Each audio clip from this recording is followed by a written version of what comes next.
You can measure a person's title in seconds, but you measure their character only when everything begins to fall apart.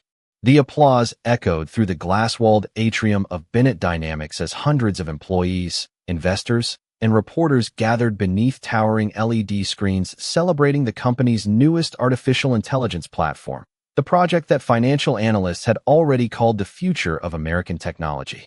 Spotlights swept across the polished marble floor while cameras flashed toward Charlotte Bennett, the 36-year-old CEO, whose confidence had become as legendary as the billion-dollar empire she had built. Dressed in an elegant navy suit, she smiled with the calm certainty of someone who believed every room naturally belonged to her. Near the back of the audience, almost invisible among catering staff and maintenance workers, stood Ethan Walker. His faded work shirt carried the company maintenance logo, and a worn toolbox rested beside his boots. Most executives had passed him without ever learning his name. To them, he was simply the quiet single father who fixed broken lights, repaired climate systems, and disappeared before anyone noticed he had been there. Beside him stood his 12-year-old daughter, Lily, proudly wearing a visitor badge as she admired the massive stage where dreams seemed larger than life. "Dad?" she whispered with a smile. "This place always looks like the future." Ethan looked at the glowing screens before gently answering. "The future is only as strong as the people who build it." His words disappeared beneath another wave of applause as Charlotte invited questions from department representatives. A young engineer praised the system. Another executive predicted record profits. Then Ethan quietly raised his hand. The room hesitated. Charlotte noticed him, glanced briefly at the maintenance badge on his shirt, and offered a polite smile that carried more amusement than respect. "Yes," she said. "The gentleman from facilities?" Ethan cleared his throat. "I believe there may still be a vulnerability in the synchronization architecture. Under heavy demand, the backup sequence could fail." Silence lingered for only a heartbeat before scattered laughter drifted through the audience. Charlotte folded her arms. "Are you telling my senior engineering team they missed something?" Ethan remained calm. "I'm saying it may be worth checking one more time." Several executives exchanged amused looks. Someone quietly chuckled. Charlotte stepped closer to the edge of the stage, her voice sharp enough for every microphone to capture. "Mr. Walker. Mr. Walker, fixing air conditioners and building artificial intelligence are two very different careers." More laughter rolled through the room. Lily lowered her eyes toward the floor. Ethan simply nodded without defending himself. Charlotte smiled again, this time drawing another round of applause. "Let's leave technology to the professionals." Ethan picked up his toolbox with steady hands. "I truly hope you're right," he answered softly. He turned toward the exit, his daughter following close beside him. Neither of them looked back. Behind them, the audience continued celebrating what everyone believed was the beginning of Bennett Dynamics' greatest triumph. No one noticed the elderly security guard watching Ethan leave instead of the stage. No one noticed the quiet concern behind the old man's eyes. And no one imagined that before the day was over, the only person capable of saving everything Charlotte Bennett had spent her life building had just walked out the front door. Ethan Walker drove home without saying much. The late afternoon sun stretched across the quiet streets of Cedar Ridge, painting long golden shadows over modest homes, neighborhood parks, and weathered front porches where families were beginning to gather for dinner. Lily sat beside him in the aging pickup truck, her visitor badge still hanging around her neck. She looked out the window as the city slowly gave way to familiar neighborhoods, replaying every laugh she had heard inside the company atrium. After several miles, she finally spoke. "Did what she said bother you?" Ethan kept his eyes on the road. "People sometimes judge what they can see. That does not mean they understand what they are looking at." Lily nodded slowly, trying to understand. "You were only trying to help." Ethan smiled gently. Doing the right thing is not always rewarded right away. The truck turned into a quiet subdivision where children rode bicycles beneath tall maple trees and sprinklers clicked rhythmically across neatly trimmed lawns. Their small white house was nothing extraordinary. The paint had faded over the years, and the wooden porch carried the marks of countless winters, but flower boxes beneath the windows overflowed with bright yellow daisies that Lily had planted every spring since her mother passed away. Ethan unlocked the front door, set down his toolbox, and immediately tied on a faded blue apron. Within minutes, the comforting smell of homemade chicken soup drifted through the kitchen, while soft country music played from an old radio resting beside the refrigerator. Lily finished her homework at the kitchen table as Ethan carefully sliced vegetables with practiced hands. Their conversation was ordinary.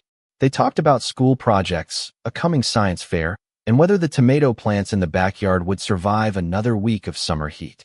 Nothing about the evening suggested that one of the largest technology companies in America was quietly moving toward disaster. After dinner, Lily disappeared upstairs to finish reading, while Ethan stepped into the small garage behind the house. Shelves lined the walls with carefully labeled storage bins, old circuit boards, worn engineering textbooks, and neatly organized tools collected over decades. In one corner stood a dusty metal cabinet that remained locked almost all the time. Ethan opened it slowly and removed a weathered cardboard box. Inside rested framed patents, engineering awards, faded photographs of younger colleagues smiling beside enormous computer servers, and one employee identification badge bearing the title Chief Systems Architect. He looked at it for several silent moments before placing everything back inside exactly as it had been. Some chapters of life, he believed, did not need an audience. His telephone vibrated on the workbench. The caller identification displayed the name of Harold Simmons, the elderly security guard from Bennett Dynamics. Ethan answered with his usual calm voice. Harold hesitated before speaking. I have worked there for 32 years, and today was one of the few times I felt ashamed wearing this uniform. Ethan answered quietly. Do not worry about me. Harold sighed. I am not worried about you. I am worried about what happens if they never learn who they ignored. Ethan looked toward the fading evening sky through the garage window. Then I hope they never have to find out. Across town, inside the brightly lit headquarters of Bennett Dynamics, thousands of servers continued processing millions of lines of code, while celebration carried on behind polished glass walls. Hidden deep within the system, unnoticed by every executive in the building, a tiny synchronization error began spreading silently from one server cluster to another, patiently waiting for the perfect moment to reveal itself. The following morning arrived with clear blue skies and the kind of quiet confidence that often comes before unexpected storms. Bennett Dynamics opened its headquarters 2 hours early as executives prepared for the official nationwide activation of the new artificial intelligence platform. Television crews assembled outside the glass entrance, while financial reporters praised the company as the newest symbol of American innovation. Inside the command center, enormous digital displays tracked millions of live requests flowing into the system from hospitals, manufacturers, transportation networks, and research partners across the country. Charlotte Bennett stood at the center of the room with composed confidence, thanking department leaders one after another. Everything looks perfect, one vice president said. Every stress test passed. Another engineer nodded. We are ready. Charlotte smiled. Then let us show the world what excellence looks like. Hundreds of miles of fiber connections instantly carried the activation signal across the network. For several glorious minutes, everything worked exactly as planned. Employees applauded. Investors exchanged satisfied handshakes. News anchors praised the flawless launch. Then one monitor flashed yellow. A systems analyst frowned. Cluster 7 is responding slower than expected. Another display shifted from green to amber. Seconds later, a warning tone echoed across the room. Backup synchronization delayed. Fingers rushed across keyboards. Engineers exchanged nervous glances. Run diagnostics. Already running. Check the redundancy nodes. They are not responding. The calm atmosphere dissolved into controlled urgency as warning messages multiplied across every screen. Cooling fans inside the nearby server room accelerated until their constant hum filled the air like distant thunder. Charlotte stepped closer to the largest display. What is happening? No one answered immediately. The lead engineer swallowed hard before speaking. The backup architecture is falling out of sequence. Charlotte stared at him. That should not be possible. Another technician looked up, his face suddenly pale. The failure is spreading from one server cluster to another. Across the trading floor, financial dashboards began showing interruptions. Customer support centers reported unexpected outages. Major clients demanded immediate explanations. Television commentators who had celebrated the launch less than an hour earlier now questioned whether the company's flagship product had been released too soon. The command center grew noticeably quieter. Every keyboard click sounded louder. Every ringing telephone seemed sharper. Charlotte ordered additional engineering teams into the room. Specialists arrived carrying laptops, network maps, and emergency documentation, yet every attempted solution seemed only to slow the inevitable rather than stop it. One senior architect shook his head. "We keep treating the symptoms, but nobody can find the source." Another engineer suddenly stopped typing. His eyes drifted toward the far corner of the room as though remembering something he wished he had not forgotten.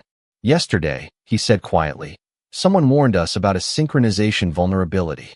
Several people looked up. Charlotte remained silent. The engineer continued carefully. "The maintenance employee, Ethan Walker." No one laughed this time.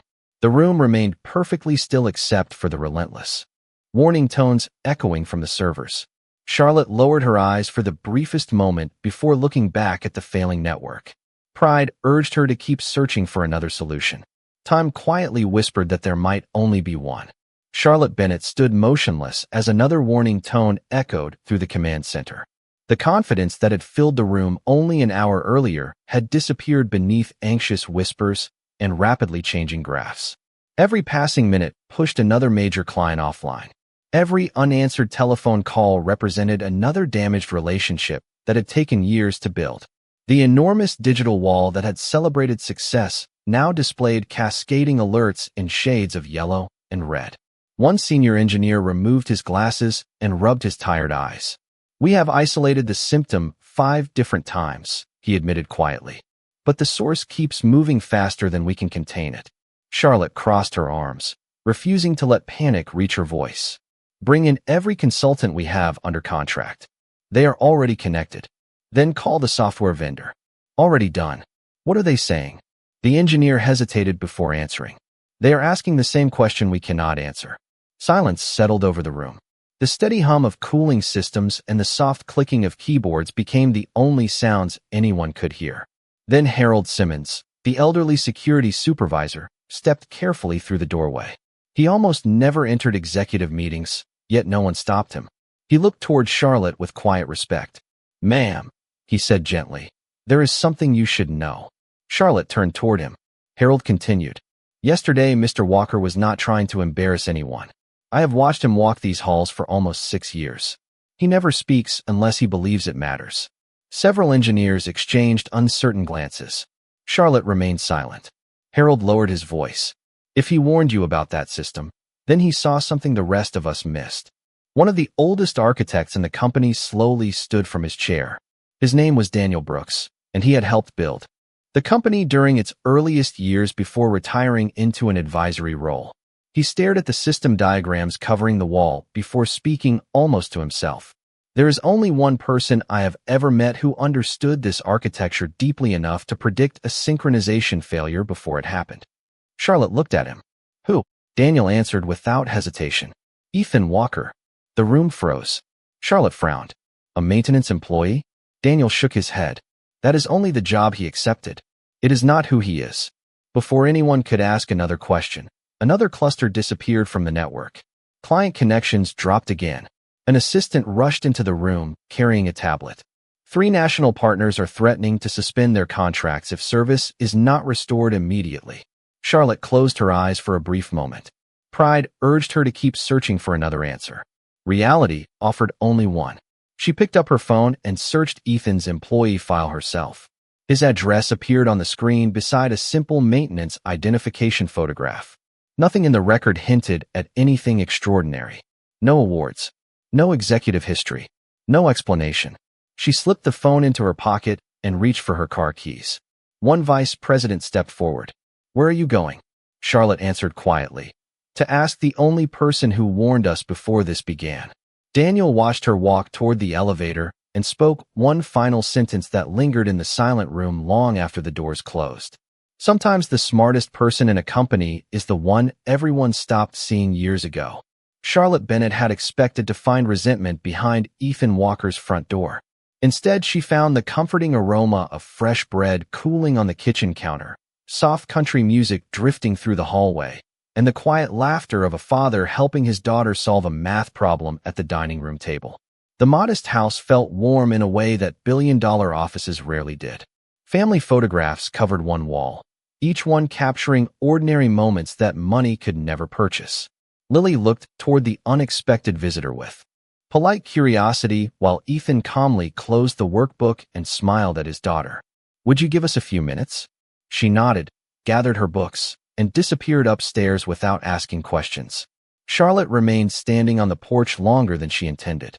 Only yesterday she had addressed him through a microphone before an audience of hundreds. Now she struggled to find a single sentence. Ethan opened the screen door. "Good evening, Miss Bennett." His voice carried no bitterness, only quiet courtesy. Charlotte lowered her eyes for a moment before speaking. "May I come in?" Ethan stepped aside. She entered slowly, noticing the simple furniture, the carefully repaired wooden shelves, and a faded baseball glove resting near the staircase. Nothing inside the home suggested the life of someone chasing recognition. Ethan offered her a seat at the small kitchen table before pouring a glass of iced tea without saying another word. The silence felt strangely respectful instead of uncomfortable. Finally, Charlotte took a careful breath. "The system is failing." Ethan listened without interrupting. "Every engineering team is working on it," she continued. "The synchronization architecture is collapsing exactly the way you described." Ethan folded his hands together. "Are people safe?" Charlotte blinked, surprised by the question. "Yes. No one is in danger." He nodded once. "Good." She leaned forward. "Thousands of jobs could be affected if we cannot restore the platform." Ethan remained thoughtful for several seconds. "Is the primary server room still fully occupied?" "Yes." "Has anyone started forcing manual synchronization?" Charlotte hesitated. They were preparing to. Ethan's expression changed for the first time that evening. "Tell them not to." She immediately reached for her phone and relayed his instruction to the command center. Daniel Brooks answered almost instantly. "We were 30 seconds away from doing exactly that." Ethan quietly continued. "If they force synchronization now, the recovery process will become much longer." Charlotte slowly lowered the phone. "Will you come back with me?" Ethan looked toward the staircase where Lily's bedroom light glowed beneath the closed door. His answer did not come immediately. Charlotte spoke again, her voice softer than it had ever been inside the company auditorium. "I know I judged you unfairly. I know I should have listened. I cannot change yesterday, but I am asking for your help today." Ethan stood and walked to the hallway, gently telling Lily that he needed to return to work for a little while. She smiled with complete confidence. "Go help them, Dad. That is what you always do." Ethan picked up his old toolbox from beside the front door. Charlotte instinctively reached for it, but he shook his head with a small smile. "Thank you, but I have carried this for a long time." As they stepped into the cool evening air, neither of them noticed the first stars appearing above the quiet neighborhood. One carried the weight of a company. The other carried only his principles. Yet before the night was over, only one of those burdens would truly matter. Ethan Walker stepped through the front entrance of Bennett Dynamics without changing his work clothes. The same employee badge that had been quietly dismissed the day before unlocked the security gate with a familiar click. Conversation stopped as he crossed the lobby carrying nothing more than his worn toolbox. Engineers who had once hurried past him now watched in complete silence. Some lowered their eyes. Others simply stepped aside. Harold Simmons greeted him with a gentle nod that required no words. Ethan returned the gesture before walking directly toward the command center. The enormous digital displays still glowed with warning messages, and the steady hum of overloaded servers echoed through the building like an anxious heartbeat. Charlotte Bennett met him outside the operations room. Her confidence had been replaced by something far more genuine. "Respect." "Thank you for coming," she said quietly. Ethan simply asked, "Has anyone forced manual synchronization?" "No," she replied. "We followed your instruction." He nodded once. "Good." That gave the system a chance to keep talking. Several engineers looked at one another, confused by the expression. Ethan entered the room and stood before the massive architectural diagrams projected across the wall. He did not rush toward a keyboard. He did not issue dramatic commands. Instead, he spent several silent moments studying the flow of information moving between server clusters. His eyes followed each connection with calm patience while everyone else waited. The room had never been so quiet. Finally, Ethan pointed toward one small section of the network map. "The failure did not begin there," he said softly. "That is only where it became visible." Daniel Brooks smiled faintly. Exactly. Ethan continued tracing another pathway with his finger. The real problem started several layers earlier when the backup timing lost its reference sequence. Every repair attempt has been correcting the wrong symptom. One engineer blinked in disbelief. That is impossible. We checked those pathways 6 times. Ethan looked at him with kindness rather than criticism. You checked the reports. I am looking at the conversation happening underneath them. Charlotte watched every movement without speaking. Ethan finally set his toolbox on a nearby table and removed a small notebook filled with handwritten diagrams. The pages were worn from years of careful study. He opened to a sketch that looked remarkably similar to the company's current network design. Daniel stared at it in astonishment. You still have those notes? Ethan smiled gently. Some work is worth remembering. He calmly explained a sequence of adjustments, asking engineers to slow certain recovery cycles while allowing others to stabilize naturally instead of competing against each other. The room filled with quiet activity as instructions were carried out exactly as he described. One by one, the warning indicators stopped multiplying. A yellow alert disappeared. Then another. Moments later, the first server cluster returned to full synchronization. A technician looked up from his monitor with wide eyes. Cluster 7 is stable. Another voice followed. Cluster 9 has recovered. Across the command center, the steady rhythm of warning tones gradually faded until only the gentle hum of healthy servers remained. No one applauded. No one celebrated. They simply watched the network come back to life under the guidance of the man they had mistaken for someone ordinary. Charlotte looked toward Ethan as thousands of employee workstations reconnected across the country. He never smiled in triumph. He never reminded anyone that he had warned them. He only asked one quiet question. Have all the client systems recovered? An engineer checked the latest reports before answering with visible relief. Almost every one of them. Ethan closed his notebook. Good. Then families will be able to go to work tomorrow without wondering if their jobs disappeared overnight. In that moment, Charlotte realized he had never returned to save her reputation. He had returned to protect people he would probably never meet. The command center remained unusually quiet long after the last warning indicator disappeared. Engineers who had spent the entire day chasing failure now stood motionless, watching Ethan Walker close his notebook as though he had simply finished another routine maintenance task. He thanked the nearest technician for handing him a diagnostic cable, returned it neatly to the workbench, and reached for his old toolbox. There was no victory speech. There was no demand for recognition. He had solved the problem, and in his mind the work was finished. Charlotte Bennett watched him walk toward the door before quietly saying, "Please wait." Ethan stopped and turned. There is something I need to understand. Daniel Brooks stepped forward carrying several aging storage boxes that had been retrieved from the company's records archive only minutes earlier. Dust covered the faded labels, evidence that no one had opened them in years. He carefully placed the first box on a conference table and lifted out a thick engineering binder. The cover displayed an early Bennett Dynamics logo from more than a decade earlier. Daniel opened the first page and slowly turned the binder toward Charlotte. At the bottom of the original system architecture appeared a familiar signature. Ethan Walker. Charlotte frowned, convinced she was misunderstanding what she saw. Daniel quietly opened another folder containing patent drafts, handwritten network diagrams, and meeting notes from the company's earliest expansion. Ethan's name appeared again and again beside design decisions that had become the foundation of the entire platform. This cannot be right, Charlotte whispered. Daniel nodded gently. It is exactly right. He removed an old company photograph showing a much younger engineering team standing beside the first generation of servers. Ethan stood in the center wearing a white hard hat and holding the original blueprint tube. He designed the synchronization framework that allowed this company to grow beyond a regional software firm, Daniel explained. Nearly every major system we still use began with his architecture. Charlotte slowly looked from the photograph to the quiet man standing only a few feet away in a maintenance uniform. Why did nobody tell me? Daniel sighed. Because by the time you became chief executive officer, he had already left the engineering division. Charlotte turned toward Ethan. Why? Ethan answered without emotion. My wife became seriously ill. She needed full-time care, and our daughter needed her father more than the company needed another architect. I declined promotions, reduced my hours, and eventually accepted a position that allowed me to stay close to home.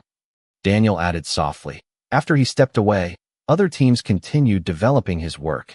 Over time, new leaders arrived, records changed, and the people who remembered the beginning gradually retired.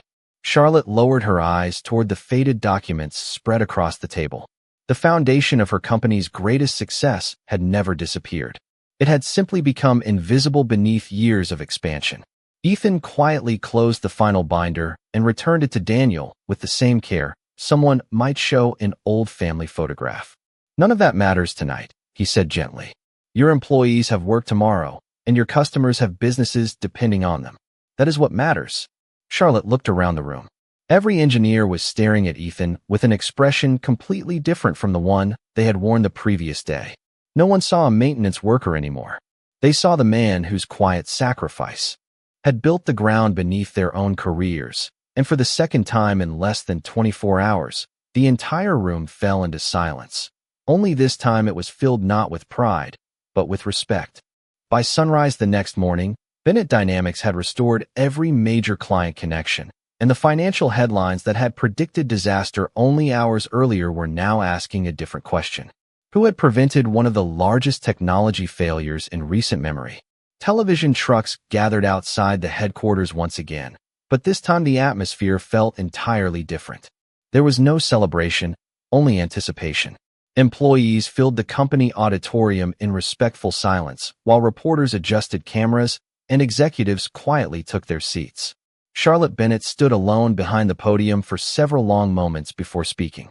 Her prepared remarks remained untouched beside the microphone. Instead, she looked across the room and said, "Yesterday, I made a mistake that no successful company can afford. I judged a person by his position instead of his character." The room became perfectly still. Charlotte continued without looking away. "I believed authority meant I always had the best answer. I was wrong." She then turned toward the side entrance and quietly invited Ethan Walker to join her on the stage. Ethan hesitated before walking forward, still wearing the same simple work clothes that had become familiar to everyone in the building. He did not look comfortable beneath the bright lights, but he walked with the same calm dignity that had guided every step of his life. As he reached the stage, Charlotte stepped away from the podium instead of standing behind it. "Many of you know Mr. Walker as a member of our facilities team," she said. "What many of us did not know is that this company was built upon ideas that he created years before most of us ever arrived." Large screens behind them displayed scanned images of the original engineering documents, early blueprints, patent records, and photographs from the company's first server installation. Quiet whispers moved through the audience as employees recognized Ethan's signature, appearing again and again across the foundation of the company's history. Charlotte took a slow breath. "Yesterday, I embarrassed a man who deserved my gratitude. Last night, he had every reason to walk away, yet he chose to return. He did not come back to protect my reputation. He came back to protect thousands of employees, their families, and every customer depending on this company." She turned to Ethan with sincere humility. "On behalf of Bennett Dynamics, I am truly sorry." No cameras flashed for several seconds. Even the reporters lowered their notebooks. Ethan accepted the apology with a gentle nod instead of dramatic words. Charlotte then held out a folder containing an executive contract, restored patent recognition, and an offer to lead the company's future technology strategy.